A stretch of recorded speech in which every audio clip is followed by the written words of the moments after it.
एक विशाल दुनिया में जहां रहस्यमय प्राणियों का वास है, कुछ चीजें दृष्टिगत है जबकि अन्य छायाओं में छिपी है।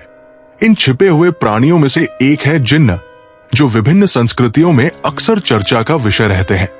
पुराने किस्सों में जिन्नों की तरह ये भी हमारी दुनिया में कभी कभी प्रवेश कर जाते हैं। हमारी कहानी का केंद्र है अली, 23 वर्षीय युवक जो 2 साल पहले अपने गांव को छोड़कर मुंबई में नई शुरुआत करने आया था। एक व्यस्त कॉल सेंटर में काम करते हुए अली अपनी ज्यादातर कमाई अपने परिवार को भेजता था। एक शाम जब वो जल्दी काम से मुक्त हुआ, उसने पास के बाजार में अपनी मां के लिए ईद के उपहार की तलाश करने का निर्णय लिया। उसे अपनी मां द्वारा वर्णित एक खूबसूरत नीले वासे की याद आई।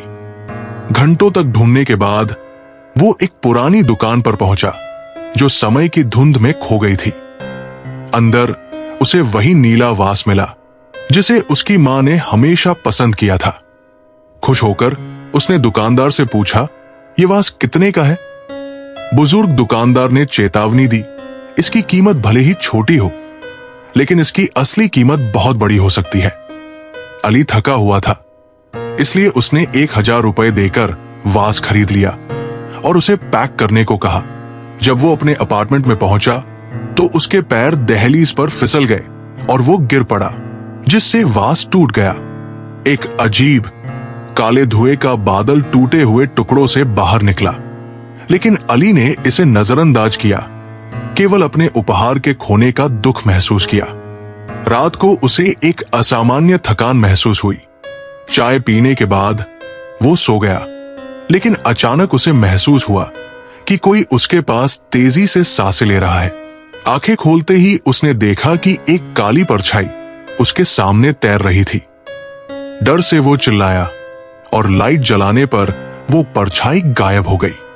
अगले दिन काम के दौरान उसका व्यक्तिगत फोन अनपेक्षित रूप से बज उठा। उसने रिसीव किया और सुनाई दिया गहरे, भारी सांसों का स्वर। ये आवाज उसके घर से आ रही थी, जहां वो जानता था कि कोई और नहीं है। चिंतित अली ने तुरंत उस पुरानी दुकान का रुख किया। वहां पहुंचकर उसने गुस्से से दुकानदार से पूछा कि ये सब क्या हो रहा है। दुकानदार का चेहरा सफेद हो गया और उसने कहा, तुम्हें यहां से जाना चाहिए।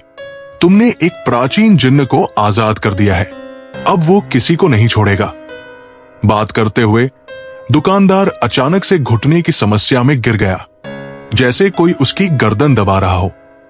अली ने एक शीशे में झांका और उसे वहां एक भयावह आत्मा दिखाई दी, एक भयानक जिन्न जो अली की ओर घातक हंसी के साथ देख रहा था। घर पहुंचकर अली ने अपनी मां को दरवाजे पर खड़ा पाया। जैसे ही उसने दरवाजा खोला और मां को गले लगाया, उसकी नजर लिविंग रूम के शीशे पर गई। वो उसकी मां नहीं थी, बल्कि वही डरावना जिन्न था। ये जिन्न उसे देखकर डरावने ढंग से हंसने लगा और अली को महसूस हुआ कि उसकी शक्ति धीरे धीरे खत्म हो रही है। अली की मां उसे कॉल करती रही, लेकिन उसका फोन नहीं लग पाया। जब 2 दिन तक अली का कोई पता नहीं चला, तो उसकी मां ने उसके बड़े भाई को दिल्ली भेजा। जब भाई वहां पहुंचा तो उसके रोंगटे खड़े हो गए। अली की लाश फर्श पर पड़ी थी। उसके शरीर का रंग नीला पड़ चुका था। उसके पास टेबल पर वही नीला वास था, एकदम सही सलामत। आपको क्या लगता है, क्या जिन्न वास्तव में अस्तित्व में होते हैं? अगर आपके पास जिन्न से जुड़ी कोई कहानी है तो कृपया हमें कमेंट्स में बताएं। और अगर आपको ये कहानी पसंद आई तो हमारे चैनल को सब्सक्राइब करना न भूलें। Subscribe Fear Fuse for more.